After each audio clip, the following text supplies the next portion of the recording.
Step into a place full of new ideas and opportunities at Techno India University Tripura, where you learn, grow, and build your future.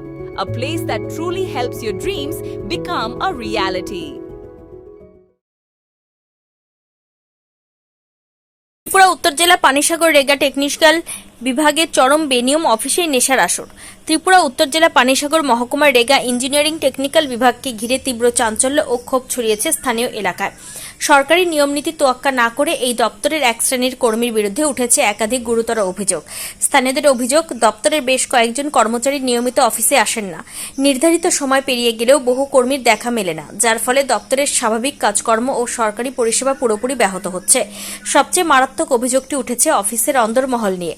অভিযোগ, office চলাকালীন সময়ে কক্ষের ভেতরে কিছু কর্মচারী প্রকাশ্যে নেশাজাতীয় দ্রব্য সেবন করছেন।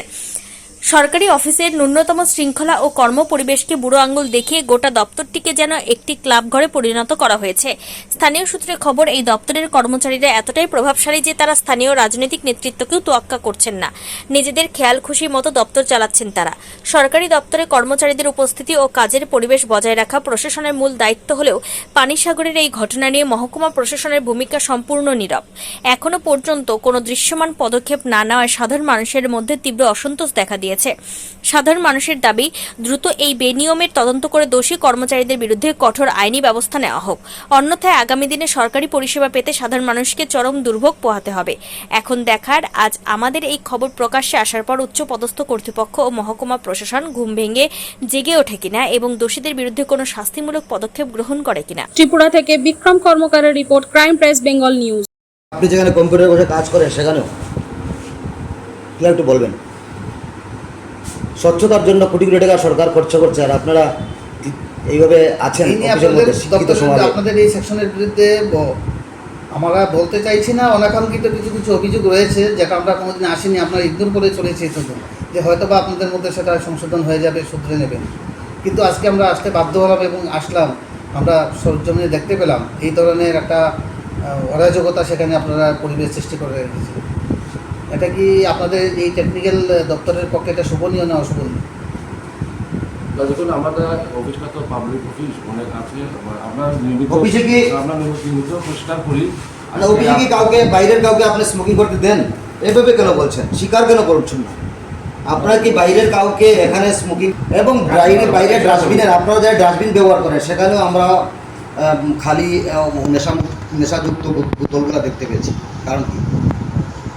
আপনারা যে ডাস্টবিনগুলো ইউজ করেন, জানালার বাইরে আছে, ডাস্টবিনে আছে। আপনি যে কথা বলেছেন, যদি বহিরাগত কেউ বা কারা এসে ফেলে দিয়ে যায়, সেগুলো তো আপনারা পরিলক্ষিত করছেন, আমাদের চোখে পড়ছে, মানে আপনাদের চোখে পড়ার কথা। তো আপনারা কেন সেটা দপ্তরকে জানালেন না? হাইকোর্টে এখানে বসে আছেন বিজয়ের সাথে, স্যার আমাদের এখানে এই ধরনের পরিবেশ সৃষ্টি হচ্ছে, মনে হচ্ছে কেউ বা কারা আমাদেরকে কালিমালিপ্ত করতে সেটা অপচেষ্টা চালিয়ে যাচ্ছে। জানি ঠিক যেমনি তদ্রুপ আজকেও এই ব্যাপারটা হয়েছে। আমি সকালবেলা প্রথম আমাদের আরডি ডিভিশন, যেটা আমাদের ইঞ্জিনিয়ারিং উইংয়ের মেইন অফিস, তো এখানে আমি প্রথম যাই। এখানে আমাদের কাজের কিছু 3 স্টেজ ফটো আমাদের বিল্ডিং অ্যাডজাস্টমেন্টগুলি থাকে। এটার কারণে আমি প্রথম আজকে ফটো প্রিন্ট আউট করি, তারপরে আমি এক্সিকিউটিভ অফিসে যাই। যখন এক্সিকিউটিভ অফিসে যাই তখন সম্ভবত 10টা 10:15 হবে, কারণ সকালবেলা ফটোর দোকান খুলে নিই, ফটো প্রিন্ট আউট করে তারপর এক্সিকিউটিভ অফিসে গেলাম। তারপর ফটো জমা দিয়ে তারপরে যাদের যা যা জিনিস ছিল ওগুলি রিসিভ করিয়ে তারপর আমি ওখান থেকে এখানে আসবো। এই কারণে 11:30 আমাদের কাছে যতটুকু রিপোর্ট আসে, বা আমরা কিছুক্ষণ আগে ভিডিও স্যারের সাথে কথা বলেছি, স্যার বলেছে যে আপনাদের ফিল্ড ভিজিট করে আসতে উনি জানে, ওনার অজানা না সেটা, কিন্তু উনি একটা সিস্টেম করে দিয়েছেন গ্রুপের মাধ্যমে যে যখন যে ফিল্ডে আপনারা যাবেন ভিজিটে, ওইখানে আপনারা গ্রুপে মেসেজ দিয়ে যাবেন। এই মেসেজটা কি আপনি দিয়েছিলেন না দিন? না, আজকে আমি এই মেসেজটা দিতে পারিনি, ওই জন্য হয়তো স্যার বলতে পারেন যে আমি কোন জায়গায় ছিলাম। তো আমি আপনাদেরকে একটা জিনিস দেখাবো যে আমি আজকে সকালে যে ধর্মনগর ডিভিশনে গেলাম, আপনারা হয়তো বিশ্বাস করবেন না, মনে করবেন যে আমি বাড়ি থেকেই লেট করে বেরিয়েছি, কিন্তু আপনারা এখানে দেখতে পারবেন এই যে ফটো প্রিন্ট করেছি, ফটোর খাবার পৃষ্ঠা হয়ে যাবো। এই যে আমি আজকে ডিভিশনে গিয়ে জমা করেছি, তাকে আপনারা এখানে দেখবেন এই যে কাগজের মধ্যে এখানে আজকের ডেটে 22/6/2026 175 নম্বর রিসিভ করব। আমি ধর্মনগর ডিভিশনে গিয়ে এই কাগজ আজকে ফাইল সব জমা করে রিসিভ কপি নিয়ে আমি আসলাম। এই জন্য ধর্মনগর ডিভিশনে আমার যে সময়টুকু লাগলো, এই কারণে আমার আসতে দেরি হলো। যদি আপনারা এসেছেন কোনো পাবলিক বা কিন্তু আপনি তো দপ্তরের যে নির্ধারিত নিয়ম আছে যে মেসেজ পাঠানো বা ফোনে যোগাযোগ করা, তা তো আপনি কোনটাই করেন। আমি মেসেজ পাঠাতে পারিনি, কারণ আমার ফোনে তখন মানে ডাটা ব্যালেন্স ছিল। হোয়াটসঅ্যাপে মেসেজ পাঠাই। কিন্তু আপনার সহকর্মী আর কজন আছে? আমার সহকর্মী এখানে আমরা টোটাল 4 জন আছি।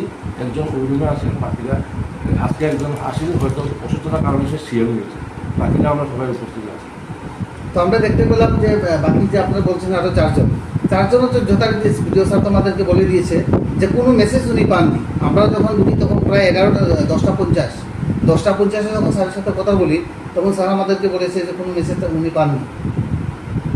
আপনি হয়তো দিলেন না, একজন আপনি কাজের কারণে আপনার কাজ দেখিয়েছেন, আমরা দেখতে পেলাম যে আজকে ডেটে আপনি সই করা নিয়ে এসেছেন, মেনে নিলাম। তো বাকিরাও তো মেসেজ দেন, তাদের ব্যাপারে আপনি কী করবেন?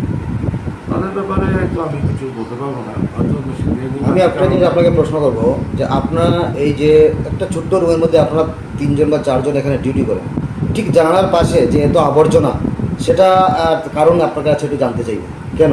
এবং আবর্জনার মধ্যে আমরা নেশাযুক্ত ব্যবহারকারী বোতল, অনেক আপত্তিকর জিনিস ছড়িয়ে ছিটিয়ে পড়ে রয়েছে আপনাদের একটা টেকনিক্যাল সেকশন। এটা কীভাবে? টেকনিক্যাল সেকশনের পাশে না, এটা যেমন আমাদের অফিসের সাথে তো আমি এটা যুক্ত নয় বলে আমি মনে করি। আর এখানে অনেক আশপাশে আমাদের স্টাফ কোয়ার্টার আছে, বা এটা তো আমাদের কোনো বাউন্ডারি নেই। এই যে আমাদের অফিসটা একদম এভাবে বলবেন না, একদম এভাবে বলবেন না। আমি একটা জিনিস বলবো, বর্তমানে আপনারা সবাই, আমরা ভারতবাসী সবাই জানি যে মহামান্য সুপ্রিম কোর্ট একটা রায় ঘোষণার মাধ্যমে দেশকে পরিষ্কার পরিচ্ছন্ন রাখতে কিছু বিধিনিষেধ আরোপ করেছে।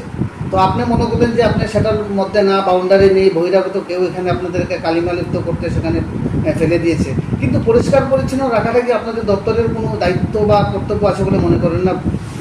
না, অবশ্যই এটা আমার দায়িত্বের মধ্যে পড়ে। আমরা দেখুন আমাদের আশপাশ পরিষ্কার রাখার জন্য মাঝে মধ্যেই আমরা জামা জমিয়ে আগুন লাগিয়ে করে থাকি। আপনার টেবিলের ঠিক পাশে এবং আশেপাশে আমরা স্মোকিংয়ের যে সিগারেটের টুকরো দেখতে পাচ্ছি, এইগুলা কেন ঘরের বাইরে ভাবি? এগুলা কেন বলুন? এগুলা কে বাবা? Step into a place full of new ideas and opportunities at Techno India University Tripura, where you learn, grow, and build your future. A place that truly helps your dreams become a reality.